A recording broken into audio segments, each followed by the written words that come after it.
Wayne McLaren died at the age of 51 from lung cancer. David McLean died of lung cancer at the age of 73. What else do these two men have in common? Both were once spokesmen for the Marlboro Cigarette Company. 1 in 5 deaths in the U.S. is as a result of tobacco use. The Center for Disease and Control Prevention reported that in 2008, close to 50 million adults in the U.S. were smokers. That is about 1 in 5 people that smoke in the U.S., which is the same ratio of deaths that occur as a result of tobacco use. People should quit smoking cigarettes. First, instead of telling you of all the harmful effects on health that you've most likely already heard, I'm going to tell you some of the benefits of quitting cigarettes as told by Robert Hill of Speak101.com. Your blood pressure and heart rate actually return to normal after 20 minutes of smoking your last cigarette. Oxygen levels in your blood are normal after 8 hours of quitting, and your body becomes free of carbon monoxide after 24 hours, and your lungs begin to get rid of smoking debris and built-up mucus.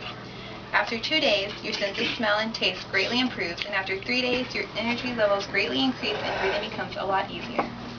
Physical activity becomes easier between 2 and 12 weeks after you quit smoking, and after 3 to 9 months, your lung capacity actually increases by 10% and your coughing starts to ease. Second, smoking cigarettes can have a big impact on your social life. Secondhand smoke, which some people still think is harmless, can actually be very serious.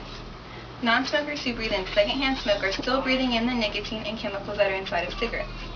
As stated by Cancer.org, it can cause ear infections in children, increases the severity of asthma, and also increase the risk of heart disease of non-smokers who live with smokers.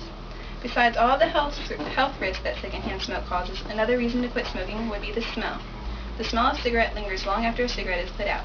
Toxic particles are still in the air long after the visible smoke is gone, and these particles settle on different surfaces and leave the whole entire area smelling like an ashtray. Next, I will tell you about the financial effects of smoking cigarettes. Nationwide, the average cost of a pack of cigarettes is about $5.51, as reported by Eric Langblom.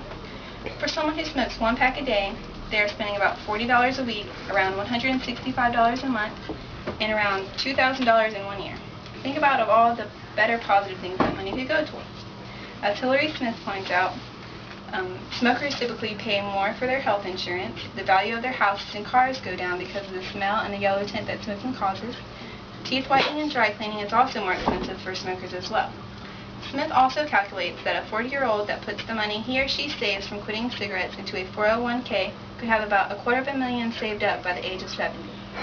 I have just informed you of the benefits of quitting cigarettes and the impact that smoking leaves on non-smokers. People should quit smoking cigarettes. It's true that you won't live forever, and something will eventually kill you. My question is, do you really want to be another tobacco statistic? Thank you. Good job, good job. Did you turn it off yet?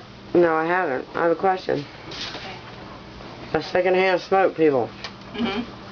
Why the heck do they want to stand right next to somebody smoking and inhale it? Why don't they move?